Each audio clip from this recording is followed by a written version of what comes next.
Okay, and your turn's off. Alright, ready? Let's go. There you go. Awesome. Right. Come on in, Joshua. So, after... Yeah, yes. Of course it I is. didn't know that was happening. What do you think we've been doing out there this whole time? I wish I'd worked your outfit. Yeah. Alright. So after weeks of needing people to show up and them not showing up, we are finally here. So we'll run through everyone again. As for the narrator, we have me, Riley, the writer / director / awesome person. As the main character, Jack, we have Max, once again. Rory. As, what was his name?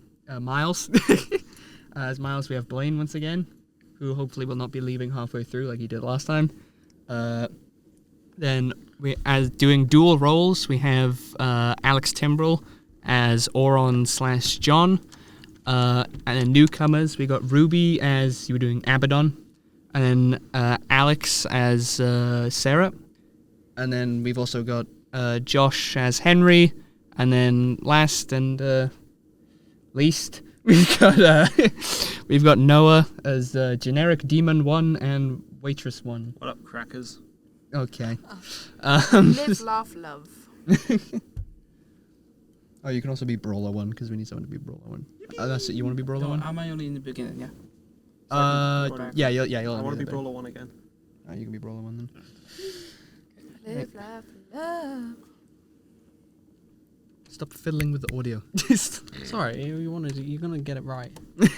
Something wrong with that XLR lead anyway, but there's nothing we can do. Shut up. Alright, everybody ready? Yes. No, We're ready. No, I'm not ready.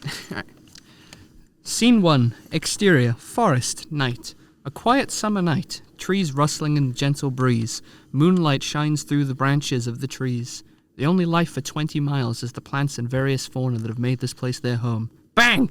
An explosion of flames engulfs part of the forest, scorching any living thing within its radius. Something is born within the flames. The silhouette of a dark creature emerges from the fiery ashes of nature. 4 more follow behind. The 5 dark creatures, all of them looking identical, spikes coming from their shoulders, horns on their heads. They begin running through the forest, going faster and faster. Faster than any normal animal. Scene 2. Interior. House. Living room. Night. Henry Covett, 42, scruffy beard, beer belly. Plays video games with his son Jack, 4, short brown hair, smells funny. Henry lets his son beat him. Yay! I finally beat you! Yup. Well done, kiddo. Daddy lost! Daddy lost! Sarah, 44, long black hair, Henry's wife, walks into the room and laughs at the two of them. Mommy, I finally beat Daddy! Did you now? Henry winks at Sarah. Yup. He beat me fair and square. Heck yeah, I did! Well done, baby. Jack runs around in circles like a lunatic, celebrating his victory. Henry gets up and embraces his wife. I love you. Love you too. The two share a kiss before looking each other lovingly in the eyes, a massive smile on their faces. Alright, come on, it's his bedtime. Henry picks up Jack in his arms. Come on, kiddo. Time for bed. But I want to play again! We'll play again tomorrow. Promise? I promise. Sarah comes over and kisses Jack on the head. I love you, baby. I hope you have a wonderful night's sleep. Good night, Mom. The voices begin fading out. Henry's attention becomes diverted to something else. The smile on his face, gone. He senses something. He starts sniffing, trying to discern a scent. Dad? Henry? Henry? Henry's attention immediately snaps back to his family. Sarah notices the worried look on his face. Are you okay? Take Jack upstairs now. Henry hands Jack over to Sarah and the two run upstairs. Henry begins sniffing again. He smells something coming from the east side of the house. Sarah comes back down the stairs. Is it them? I don't know. Go back upstairs now. Absolutely not. I'm not leaving you here alone. Sarah, upstairs. He grabs Sarah and tries to push her towards the stairs, but she grabs him back and pulls herself towards him. I'm not leaving you. Bang! The back door of the house is blown open. All the lights in the house go out. Silence. Go upstairs now. Keep Jack safe. Sarah reluctantly goes upstairs and into Jack's room. Scene 3, interior, Jack's room, continued. Sarah closes the door behind her and leans against it. Mommy, what's going on?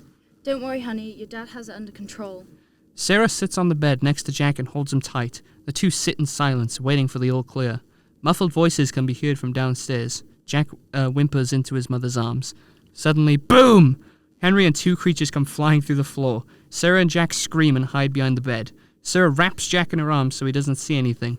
One of the dark creatures tries to grab the two of them, but Henry grabs its neck, slamming it into the floor and proceeding to throw it through the bedroom door. While his back is turned, another creature grabs Henry and pins him against the wall. Henry!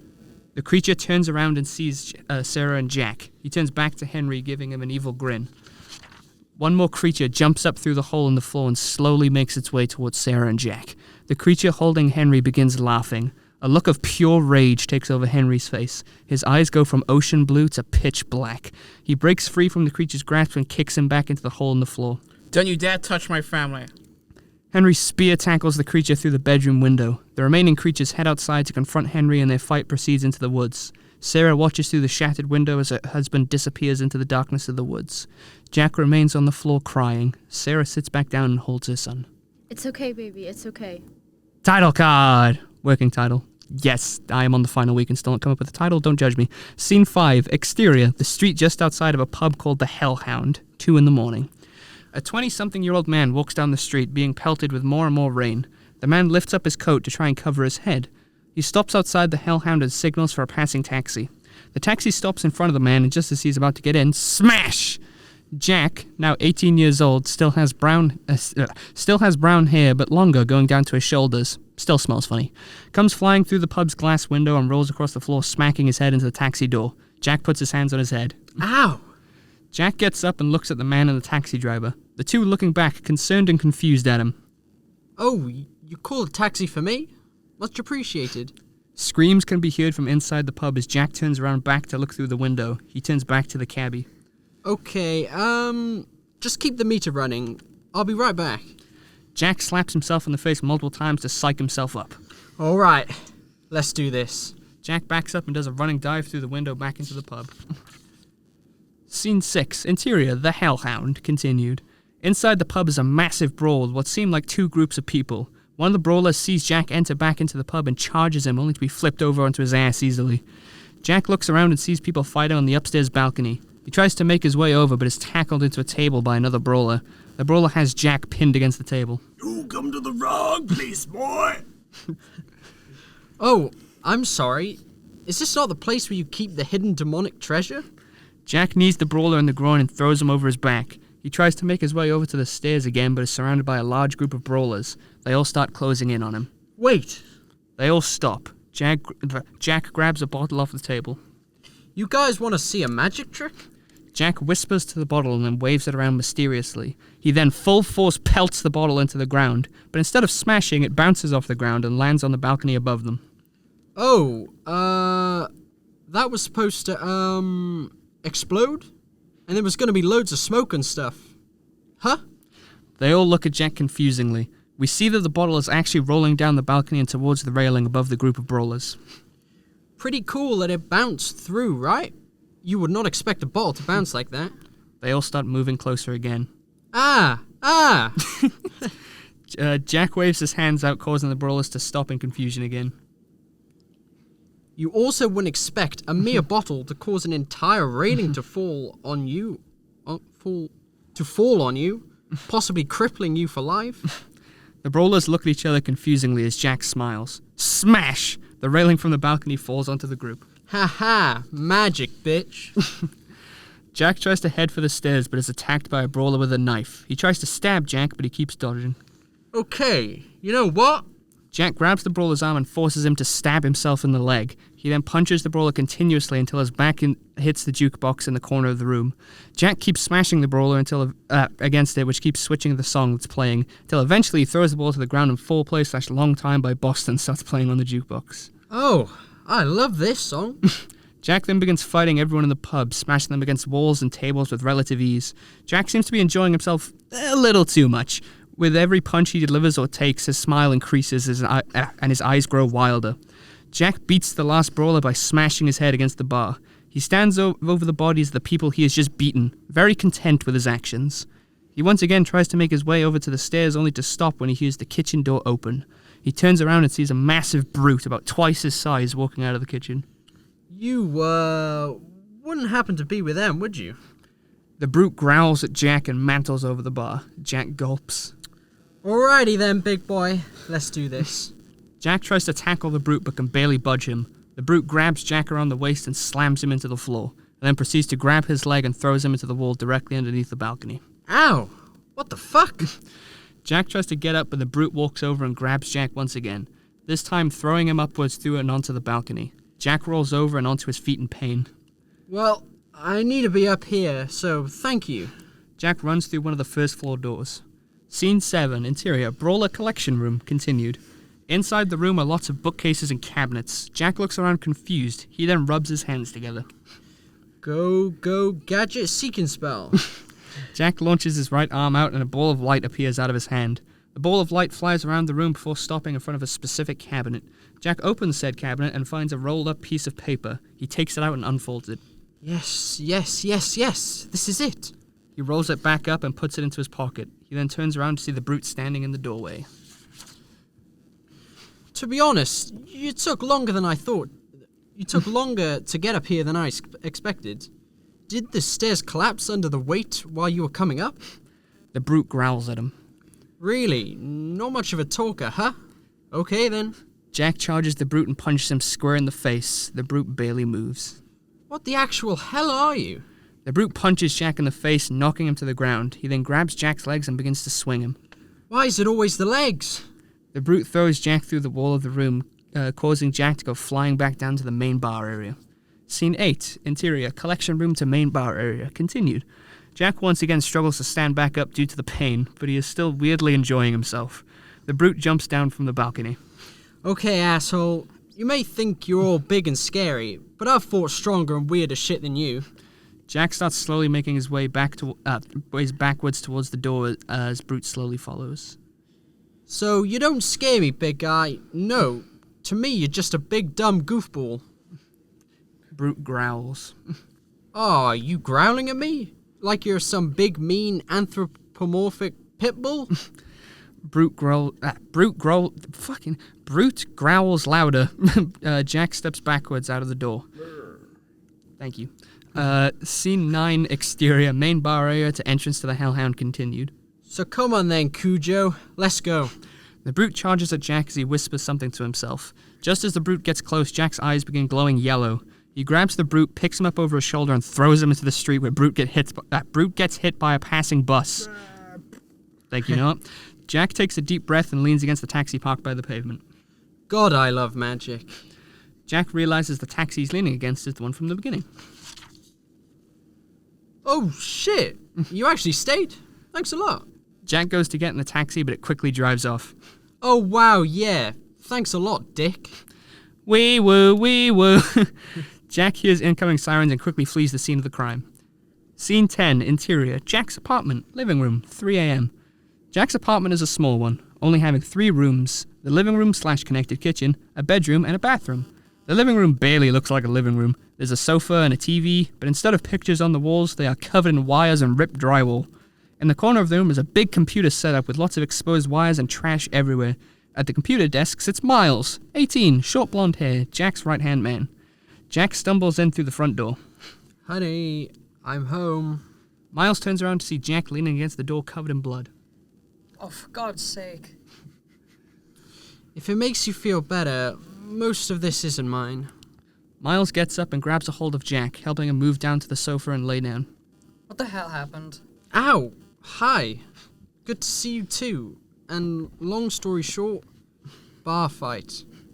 Of course it was. Jack, you can't keep doing this. You can't keep just leaving the house at 1 a.m. to go off on some stupid hunch or intel that I know for a fact you haven't checked properly.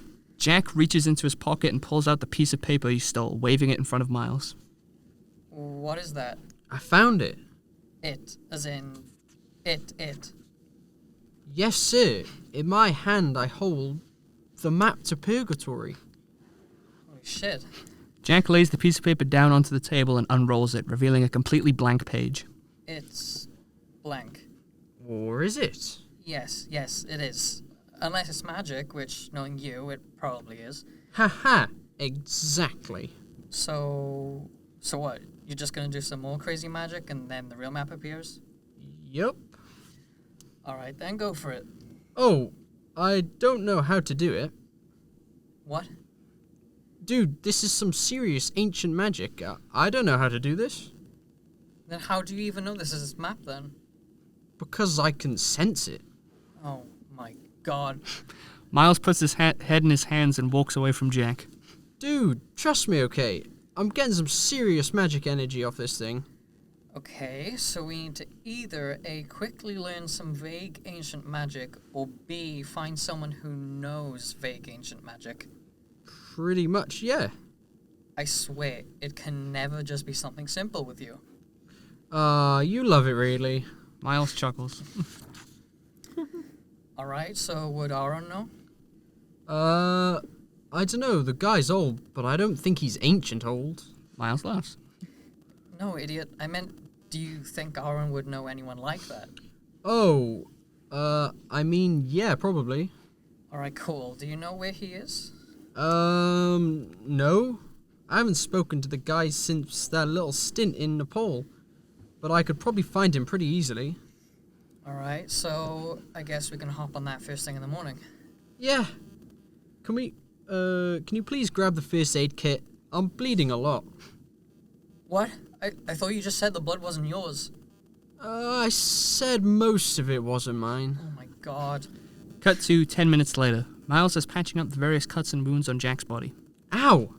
Baby. I'm sorry. I'm sorry about disappearing and not telling you. I forgive you. It looks like whoever you were fighting gave you more of a punishment than I could have anyway. Jack laughs and then winces in pain. Ow! Don't make me laugh. A moment of silent tension between the two. They smile at each other. You should have seen this guy, though. He was like twice my size, and he threw me through like 2 walls and a floor. You think he was a demon? I honestly have no idea. Didn't spend much time thinking about it. Fair enough. So, am I going to turn on the news in the morning and see a bar full of people that have been brutally beaten to death? Hey, I was good. Most of them are probably mostly still alive, so no. I didn't lose control, if that's what you're asking. Gotta have more faith in me, Miles. Alright, fair enough. Miles finishes patching up Jack. There. Good as nearly newish. Thank you very much. Now it's time for your very good idea, which is a lot of sleep in our very comfy bed. Jack goes to get up off the sofa, but Miles pushes him back down. No, not so fast. You're sleeping on the sofa tonight. What? Why? Miles gets up and walks over to the bedroom door. I thought you forgave me. Miles turns back around and leans over the back of the sofa. He grabs Jack by the shirt, pulls him close, and kisses him.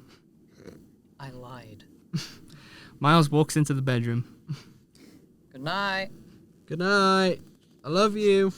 Whatever. Jack chuckles to himself and lays his head down on the sofa arm. Dick. Brief pause. I love you too. There we go. Jack, still very much in pain, dozes off to sleep. Scene 11, interior, living room, the next morning. Jack lays on the sofa, fast asleep. Whack! Jack is hit in the face with a pillow by Miles. Wake up, sleepyhead. Jack groans. Miles hits him with another pillow. Alright, I'm up. Jack slowly sits up, groaning in pain. Still hurts? Yeah, still hurts. Miles sits over his computer. Well, suck it up, because we've got work to do. Oh yeah, about that. I think I know how to find the old man. Do tell. Okay, so last time we spoke, he said that that he was hunting a special kind of demon that uses shadows and darkness to their advantages. Now, if we assume that he's still hunting them because he's bad at his job, then all I gotta do is just pop a quick flare, lure all the shadow demons to me, and he's bound to show his face. That was the best you could come up with, using yourself as bait? Yes, sir. Okay, a couple things. You're an idiot. Using yourself as bait is a stupid idea. Also, Aaron is very good at his job. That's kind of his whole thing. Okay, I hear you, and I understand your criticism, but also, trust me, this plan will work. Miles stares at Jack. Are you still bleeding, or did you suffer some type of brain damage that we didn't notice? Jack laughs. No, dickhead. Look, I know it sounds bad, but come on. Most of my bad ideas usually end up working out. Besides, have you got a better idea? Miles takes a deep breath, taking a second to think. I guess not. Oh, exactly. Now we gotta wait until night to exact this plan, which means we have a day to kill. And I don't know about you, but I don't want to spend that day... Talking to your mother. I'm sorry, what? Well, I was just thinking, if we really are on the final steps of finding your dad, then don't you think your mom should know? Also, how long has it been since you talked to her? Like 2 months? 3 months. Exactly. Fine. You're right. Yeah, I usually am. Shut up. What are you gonna do then? I was thinking I could look more into this map to Purgatory, see if there's anything in the old stories or books that could help. Also try to come up with a better plan before nightfall. Alright, sounds good. I mean, you probably won't find a better plan because my plans are the best, but sure. I'm gonna go shower. Please do. You still smell very much of blood and sweat. Scene 12, exterior, the city streets, 10 a.m. Jack walks down the street wearing a black hoodie with a black cap and sunglasses, as an effort to hide his appearance. He ends up walking past a high school. He steps in front of the gate when he hears... I thought Noah was going to give me a scream, but alright. There we go. A girl screaming. He quickly looks through the gate only to see a group of high schoolers messing around. He sighs and continues walking, but stops again. He starts sniffing. He can smell something. Something evil. He looks over at the high school one more time skeptically. He slowly walks away. Scene 13. Interior, diner, 11 a.m. Jack walks into the diner. The place looks like a classic American diner. He looks around and sees Sarah, 58, still got the long black hair with quite a few greys in there. He smiles and walks over to her. She's too busy staring out the window to notice. Hi. She turns around to see her son. Oh my god, Jack! She gets up and hugs him tightly. You actually came. What do you mean? It was my idea for us to meet up.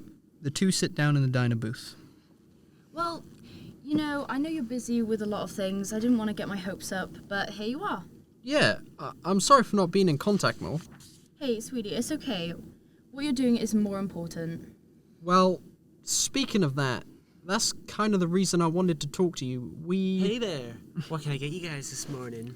The two get scared by the sudden appearance of the waiter. Oh, I'm sorry. I can come back later. No, it's okay. I'll have the bacon cheeseburger, please. It's only 11.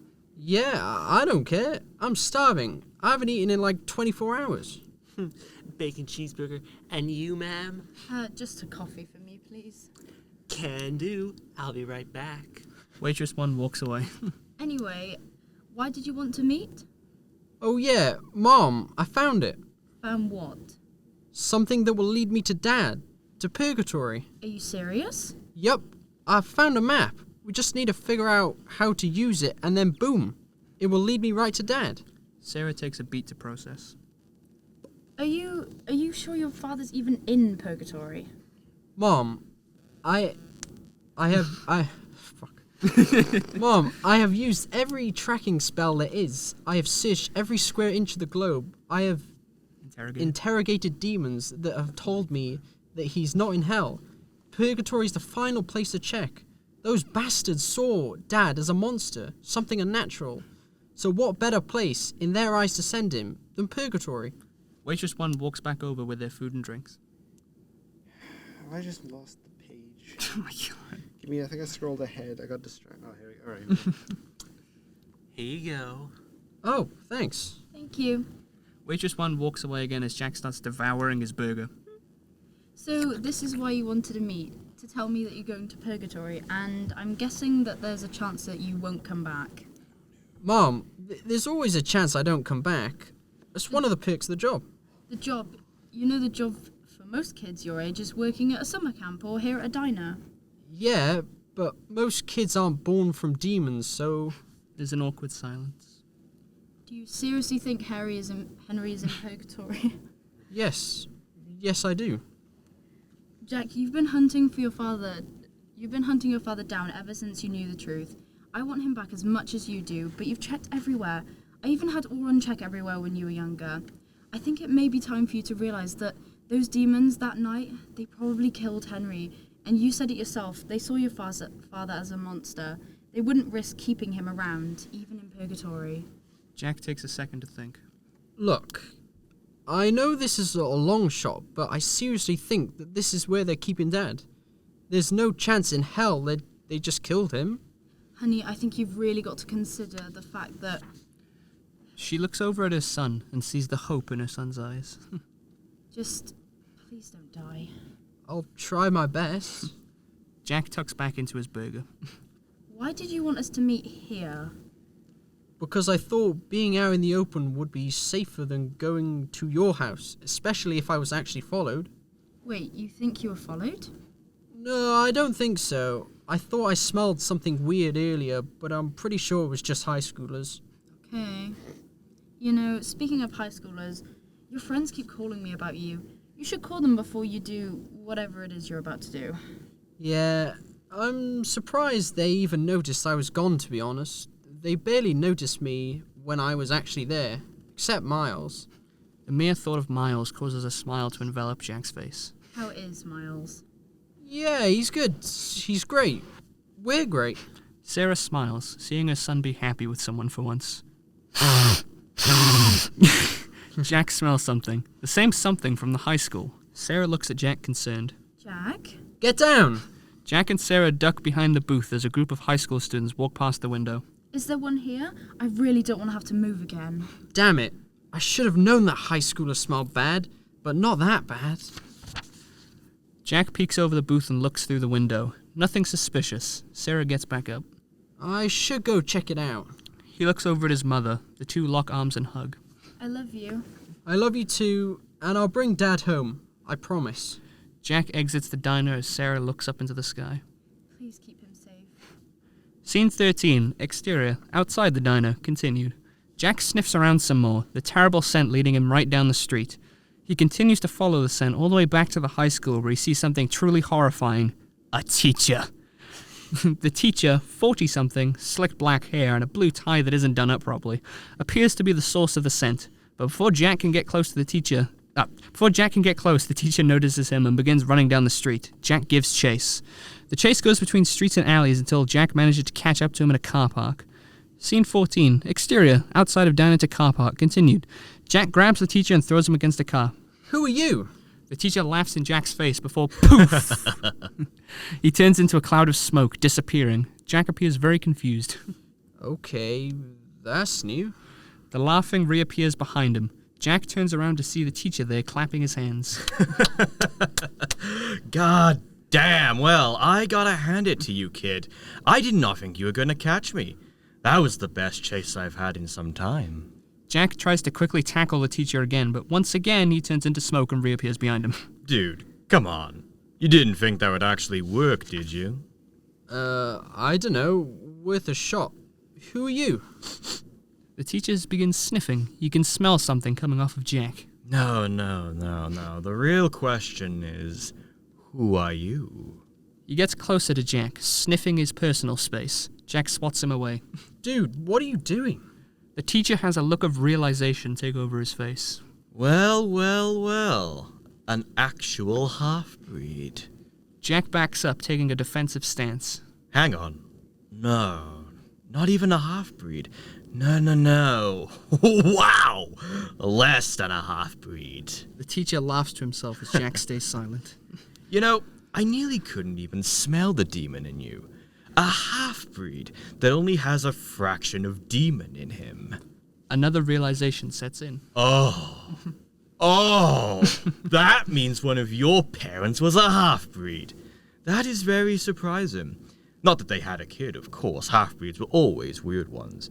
But the fact one actually lived long enough to give life is very impressive. Damn near impossible. A look of slight confusion takes over Jack's face as he tries to take a moment to think. Why are you acting like you don't know me?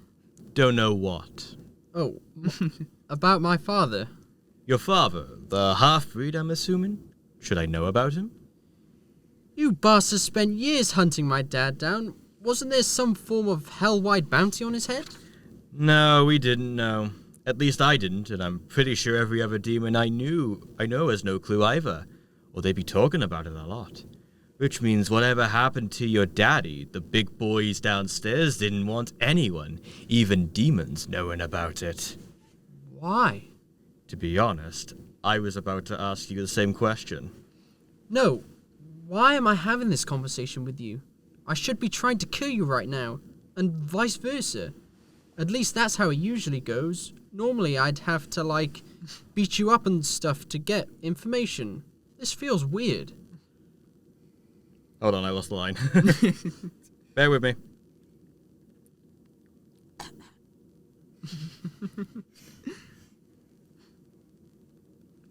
That's why we have it printed out. Yeah, this is the way to go. Mm-hmm. Do you mind if I get up and leave for a second? I'll come back to do the rest of my parts. Okay. I checked it. I'm not pretty far ahead. Go on. Go. I'll be quick. Sorry. Scoop. Yeah, what can I say? I'm a weird guy. Yeah, I noticed that's what... Yeah, I noticed that when you disguised yourself as a high school teacher. I know demons are creepy, but damn. Hey, listen, it's not like that. Dude, have you been to hell? It's boring as, well, hell. I just wanted to get out of the house and have some fun for a while. And my god, hormonal teenagers are like the easiest targets ever. All you gotta do is whisper one thing into their ear, or start one rumor about someone, and they just, implode in on themselves. It's seriously way too easy. And way too fun. Jack stands there, speechless. I'm still so confused what's happening right now. Yeah, I feel we kinda trailed off topic here a bit. What we were saying? Oh yeah, your dad. Big cover-up. What exactly happened with your dad? Well, I mean... Oh my god, so boring. Alright, I'm just gonna... The teacher zaps in front of Jack and places his hand on his head. Wait, what are you... The teacher uses demon magic to go into Jack's mind and see all of his memories. After seeing everything, the teacher lets Jack go, making him fall to the ground. Ow, what the hell was that? I don't recognize those demons. Don't ever do that again. Whatever that was. I looked into your memories, dipshit, and whatever happened that night sure as hell wasn't normal. By hell standards, I mean. What do you mean? I'm gonna keep my eye on you, little Jackie. Jackie? This is a very interesting situation we've uncovered here today. I'll look into the whole cover-up thing for you as much as I can, okay, buddy? See you around, Jackie. Jack stands there confused. The teacher goes to walk away but suddenly stops. Oh, silly me. I never introduced myself. My name is Andrelfas, but you, my half-breed friend, can just call me John. Everyone else on this backwater plane of existence does. Alrighty. Peace out, homie. John disappears into another cloud of smoke. Jack stands there still completely bewildered. What? Jack looks at his surroundings, trying to figure out which direction John could have gone. Ring, ring! Jack lets out a small scream as he's startled by his phone ringing. I swear to God, if this demon has my phone number. He cautiously takes his phone out of his pocket and sees incoming call from Miles, with a little heart next to it. He breathes a sigh of relief and answers the phone. Hey. Hey, are you okay? Yeah, I think so. I just had the weirdest interaction with the demon. Wait, you just faced a demon? Yes and no. I'll explain later. You find anything? Okay, and yeah, I found something out about the map. So, according to the mythology, the map to Purgatory was given to Cain by God himself. As in, first man to kill someone, Cain? The very same. God thought it would be a good idea to keep Cain from killing any more humans to send him on a little vacay down to Purgatory, where he could kill to his heart's content. Okay, so God gives Cain this map to Purgatory, and then what? Cain just takes an annual trip to Purgatory and then just loses the map? Yeah, that's where things get a little fuzzy. No one exactly knows what Cain did with the map. All we know is that this is kind of the last time Cain is mentioned in any of the books or stories. I mean, it's not like there are eyewitnesses. There are eyewitness accounts or videos we can go over.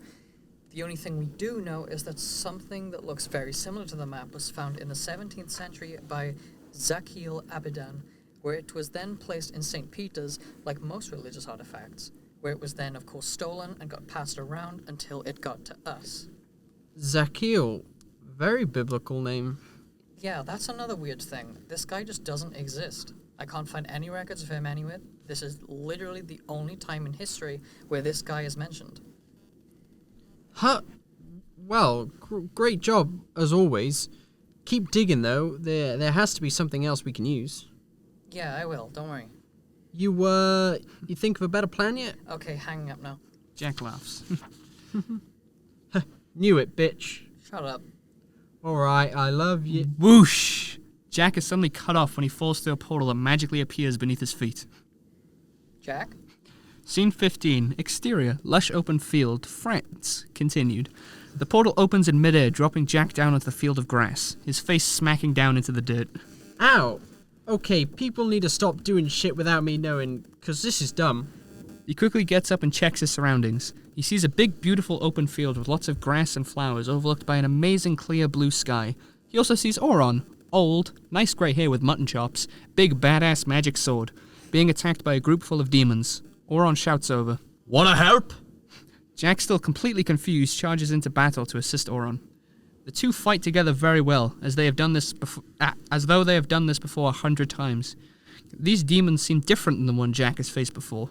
These ones seem a lot more aggressive, constantly barraging the two heroes with more and more powerful attacks.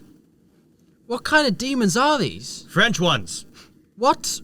Are we in France? Yes, now shut up for once and fight! The two go back on the offensive, Jack using advanced magic to conjure different weapons from knives to lassos and shurikens, whereas Auron uses his enchanted magic sword to slice through multiple demons with a single swing. Eventually, they defeat the majority of the demons, while the others retreat. The two take a moment to catch their breath. Alright, we got him. Good job. You're welcome, by the way. They'll return, and probably in greater numbers. Also, I had it under control. Like hell you did. You literally... That's a tricky word. You literally dragged me all the way from America just so I could help you? Does not sound like having it under control to me. So again, you're welcome. I didn't bring you here to help me, dumbass. I brought you here because you asked me to. I'm sorry, what? Auron wipes the demon blood off his badass magical blade. I'm not surprised it took you this long, but glad to see you finally learnt telepathic communication. I mean, yeah, I can totally do that. But also, I did not send you a telepathic email. Oh, that's fairly concerning. That means someone was mimicking you to talk to me. Jack takes a beat to process. You know what? Not even gonna question that. Too much weird shit has happened today. I just wanna get to the day's end. What did you want me for anyway? Oh right, yeah. I found something that could lead me to Dad. Go on. Okay, so I believe with 99% of my soul that my dad is being held up in purgatory. And guess who found the map? You found the actual map to purgatory? Yes, sir. The only slight tiny problem is that I can't read it. We need a special kind of ancient magic to open it. Where's the map now? In my apartment. Why can you read it? Auron ignores Jack's question and walks past him, opening a portal into Jack's apartment. Scene 16. Exterior French field to interior Jack's apartment. Continued. Auron walks through the portal and into Jack's apartment.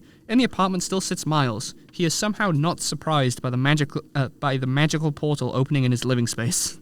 Oh, hey, Aaron. Jack actually managed to find you. Miles? Auron gives him a nod of acknowledgement. Also, I found him. So where's this map?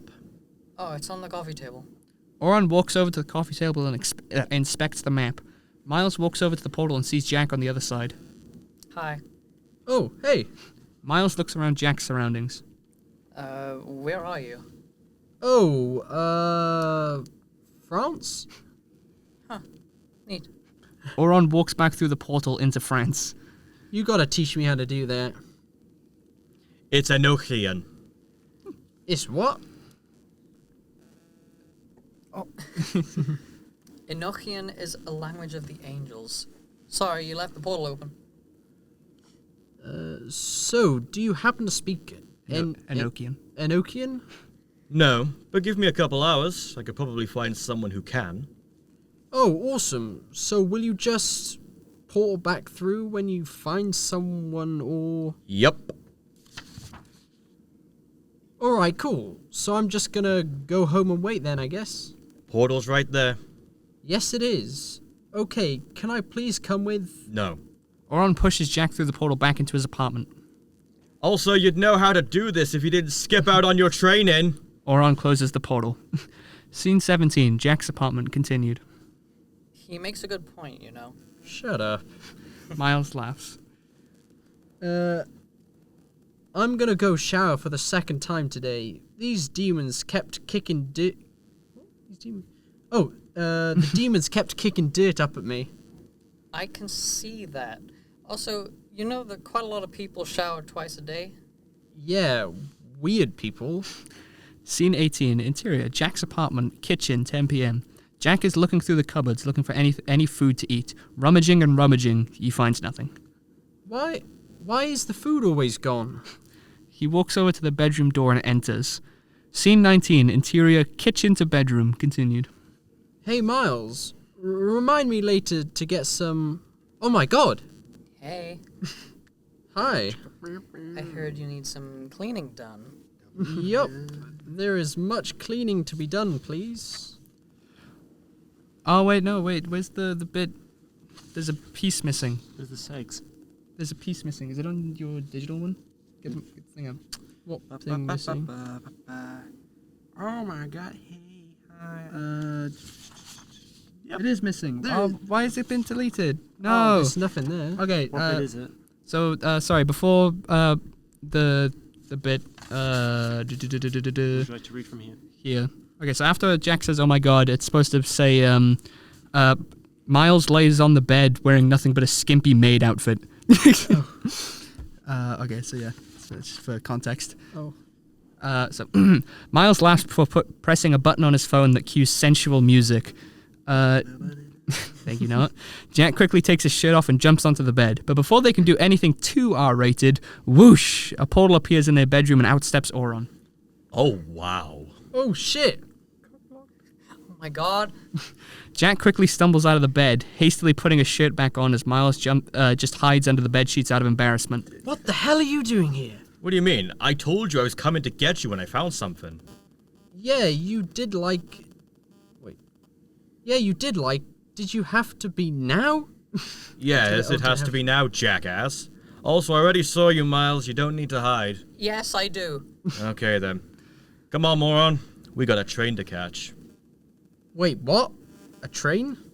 Yes, now let's go. Stop questioning everything all the time. It drives me insane.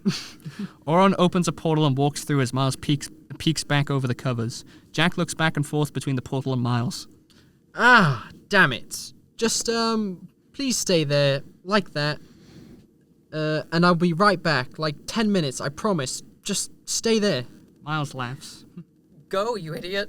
Yes, ma'am. Jack runs through the portal as Miles hides back under the covers, still dying of embarrassment. Scene 19, interior, train station, continued. Jack steps out of the portal and surveys his surroundings. Okay, so run this by me again. Why are we at a train station? I found someone. They say that they could potentially access the type of magic needed for the map, and they wanted to meet here. Why exactly? That's the part I don't know. Ah, something he doesn't know for once. You love to see it. The two sit on one of the platform benches, waiting, and waiting, and waiting, and waiting. Nothing. No people or trains arrive. Jack starts making noises with his mouth and tapping his foot. Stop it. Sorry, yeah. Jack blows raspberries at Oron like a child. Oron just sighs and leans back against the wall. You sure this guy's even gonna show? He could literally just be pranking you, which I admit is quite funny. He'll show. Don't worry. If you say so. Oh, it's meant to be Shield show, sorry. More silence as the two just wait. Alien or Predator? What? Who would win in a fight? Alien or Predator? I don't know what either of those are. Bullshit. You know what Alien and Predators are. Everyone knows what they are. You're just being grumpy. I personally think if it was a one-on-one, then a Predator would win. Assuming it's not a young blood, of course. Oh my god, shut up! Jack goes quiet, a more awkward silence between the two. How are you so sure this guy's gonna show? Because she's a woman of her word. Ah, so there's history. You better be getting some action, my man. In a way. And no. Wow, not cryptic at all. We should have brought snacks. Get some chocolate bars or something. Chocolate would be the worst snack for this. Excuse me? You'd get a sugar high, and then a sugar crash. If we got into a fight, you'd be screwed. Are we gonna get into a fight? I'm always wary of the possibility whenever you're around. Oh, thanks. More silence before Jack begins humming If Only You Were Here by the 88. Totally. Or on size once again. It's the community theme. Oh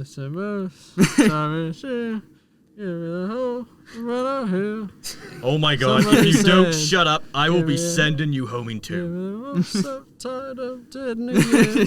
Shut up! I don't care about that fancy car unless it's taking me to you.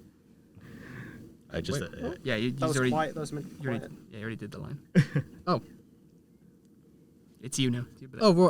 Sorry, I'm confused. The community's got me confused. Whoa, okay, damn. No need to get...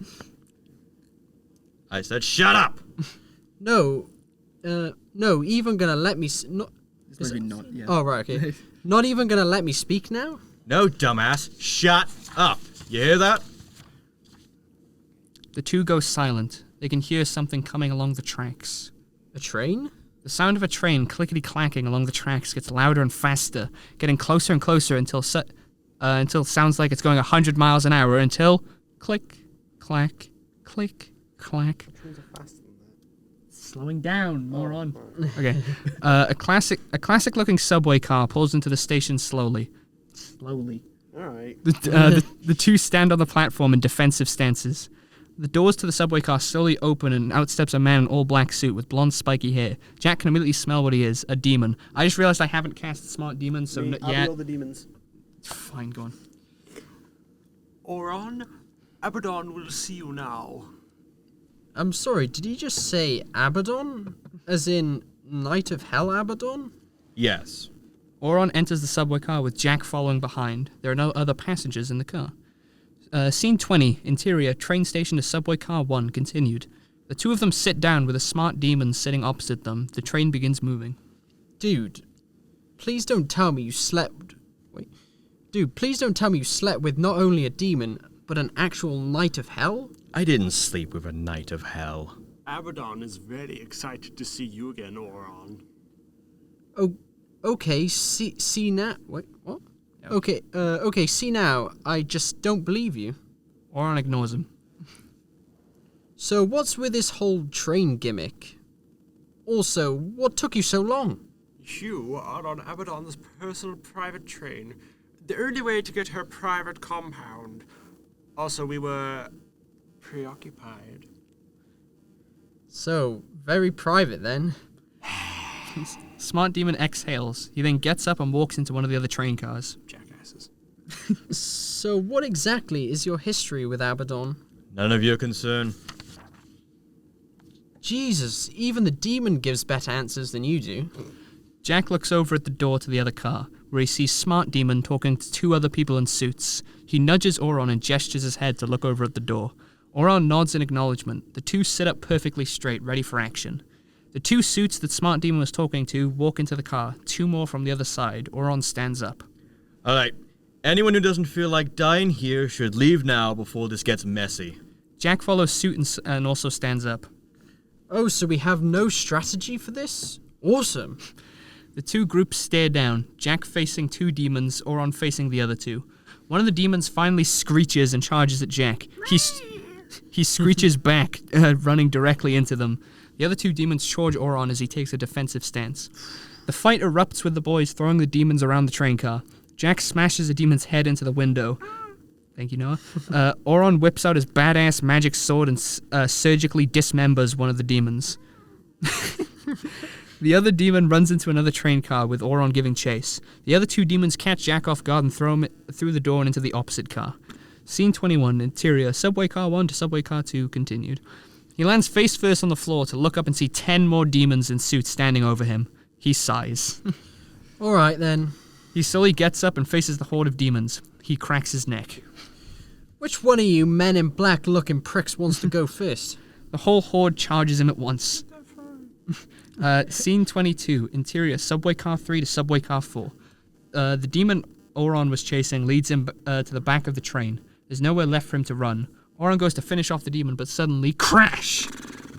Thank you. 5 more demons come flying through the windows, each one with a special enchanted sword, enchanted with demon magic. Oron proceeds to have a 1 versus 5 duel with the original demon standing behind watching. He dismembers and decapitates each of the demons, only taking 1 hit from a demon who got a lucky shot on Oron's arm.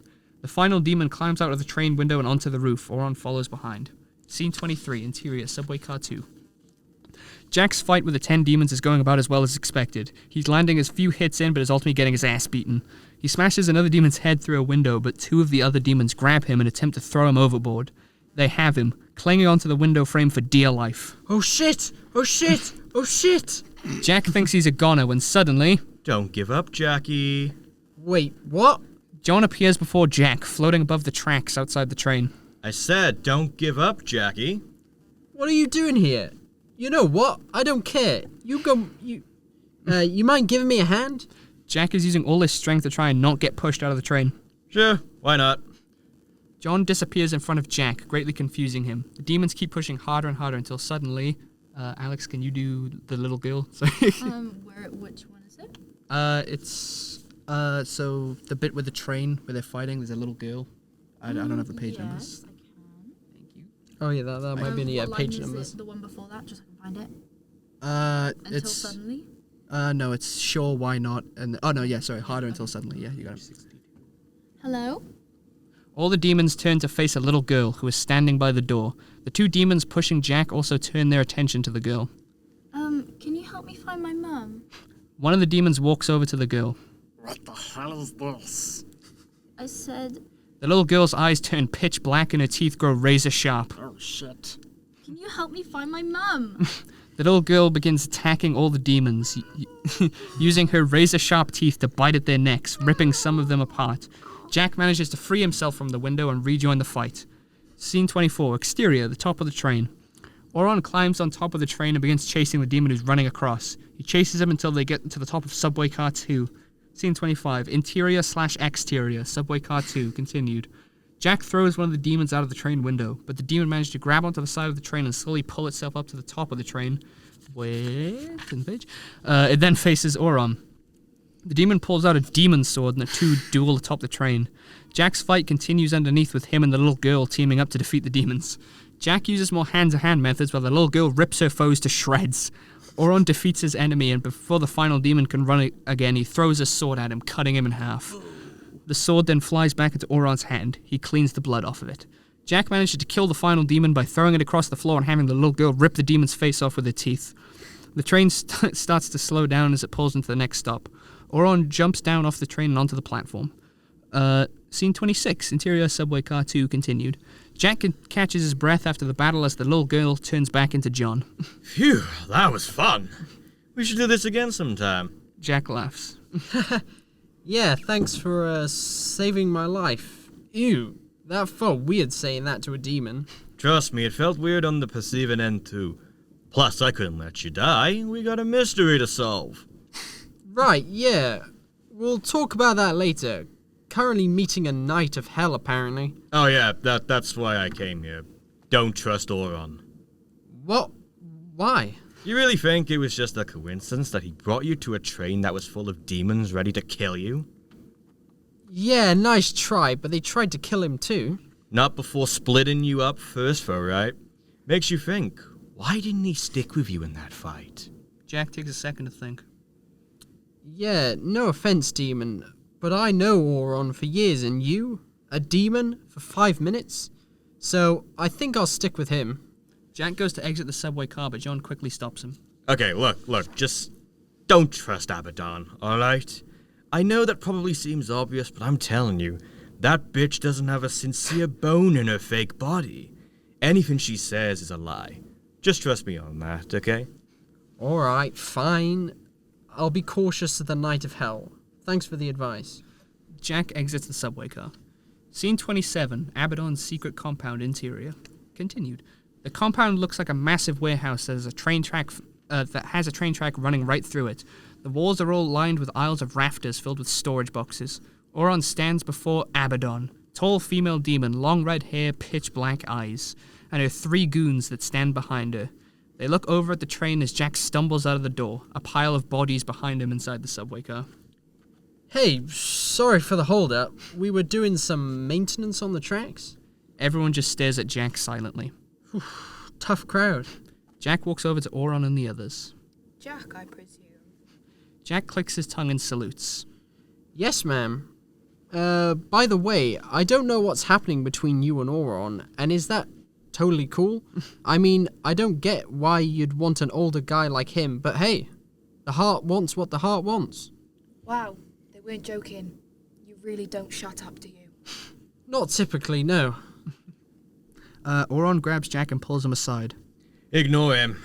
I want to know why we were just attacked on our way here. Ah, yes. I'm deeply sorry for that.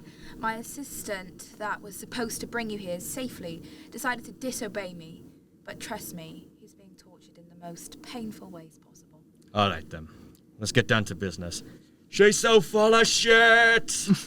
Oron and Abaddon's conversation fades into the background as Jack sees John sitting on one of the crates off to the side. Jack goes to say something, but before he can... Before you say anything, you're the only one here that can see or hear me, so maybe don't talk loudly, or they'll get suspicious. Neat little demon magic trick. John gets up and walks over to Jack so that he can whisper. Obviously, she's lying. Her assistants didn't just mess up. Wait, what I don't get is how Oron believed her so quickly. I told you not to trust him. Alright, sit back. I can handle this. If you say so. John sits back down on his crate. Oron and Abaddon's conversation fades back in. Answer the question. Do you or do you not know how to access the map to Purgatory? Maybe. But I want to know why you're suddenly so hell-bent on going there. We're going there to get someone. Well, you're lucky. I'm in such a nice mood and willing to tell you that you've been wasting your time. How so? You humans really are idiots. Do you know why the map was first created? Not really. It was for Cain. God made it for him so he would stop killing on Earth and would have a near infinite supply of lives to take in Purgatory. That is correct. Do you know what happened next? Wait, as in the first person to ever kill someone? I just realized we've repeated Cain? this. Oh. No one knows what happened next. Cain and the map disappeared. The only guesses are that he went to Purgatory and left the map behind. Well, look at that. You've basically got it all right, except for the one crucial detail of how Cain actually got to Purgatory. Okay. Enlighten us. Abaddon waves her hands in front of her and creates a magical illusion, a 3D hologram of the map to Purgatory. Have a look for yourself. Where does the map lead? Oron and Jack examine the trail of the map. It goes from Cain's house all the way to... A lake? Is this some kind of secret portal? Oron sighs. Shit. What? What is it? As I told you, Oron, wasting your time. Can someone here for once explain something to me? We can't get to Purgatory. What? Why not? Because, sweetie, the only way to get to Purgatory if you're human is the same way of getting to hell. You've got to die. Cain went to that lake to drown himself. Jack gestures his hand at John, signaling him to walk over. You sure there's no other way? You said she was always lying, right? Never trust a word out of her mouth. Correct. She's trying to play you, I guarantee it. Well, I'm not about to do something really stupid. Sit back down. I'm about to do something stupid. Oh, is it? Oh. Sorry, honey. Like I said, you're wasting your time. Alright, well, thanks anyway, I guess. Come on, Jack. Let's go. Objection! Everyone stands around looking confused. Jack, what are you doing? Jack walks over to Abaddon. I think you're full of it. I think there is an actual way to get to purgatory, and I also think you purposefully tried. Purposely. Words. And I also think you purposely tried to get us killed on the train, so you're just being a lying bitch. Well, you definitely are everything they say you are, Jack. But do you know what typically happens to people that go against me? Enlighten me. Well, not only will I give you the most painful death you could ever imagine, but first, I'll give it to the ones you love. And make you watch, of course. So, while dear old Miles is screaming in pain, you won't be able to do a single thing about it. Jack stays silent, his head down and his fists clenched. Oh no. Don't you dare mention his name. I'm sorry. What was that? Jack looks Abaddon dead in the eyes. His eyes have turned completely pitch black. Don't you dare mention his name. Jack swings and lands a punch on Abaddon that sends her flying across the room. Her 3 goons square up against Jack. One of the goons goes to punch him, but he grabs their arm and rips it off, blood squirting everywhere. He then kicks that goon into one of the rafters, causing it all to fall on him. Another goon comes up behind Jack and grabs him so that the final goon can hit him. Jack headbutts the goon behind him, grabs the goon in front of him, and throws him at the other. The 2 goons grab some steel piping off the rafters and charge at Jack. He grabs one of the goons and rips the piping out of their hand, breaking their fingers. He then stabs the goon in the foot with it and rams it through the other goon's chest, sticking him against the wall. The remaining goon gets back up and tries to charge Jack one more time. Jack grabs him and throws him against the body on the wall and rams the piping straight through his head, sticking the 2 bodies together. Jack, covered in blood, turns to Abaddon. She's laughing. Quite an expressive display for someone. Who knew a half-breed could be so strong? Jack charges towards Abaddon screaming, but Oron quickly stops him in his tracks. Hey! Enough! Abaddon disappears into a cloud of red smoke. Jack pushes Oron aside. What the hell is wrong with you? I could have ripped her to shreds. Yeah, Aaron. You, shut up. John disappears. Hey, look at yourself. What happened to you, having this under control? Oh, sorry. Jack takes a second to breathe. Miles. Take me to Miles now. Oron opens a portal that drops the 2 of them into Jack's bedroom. Scene 28.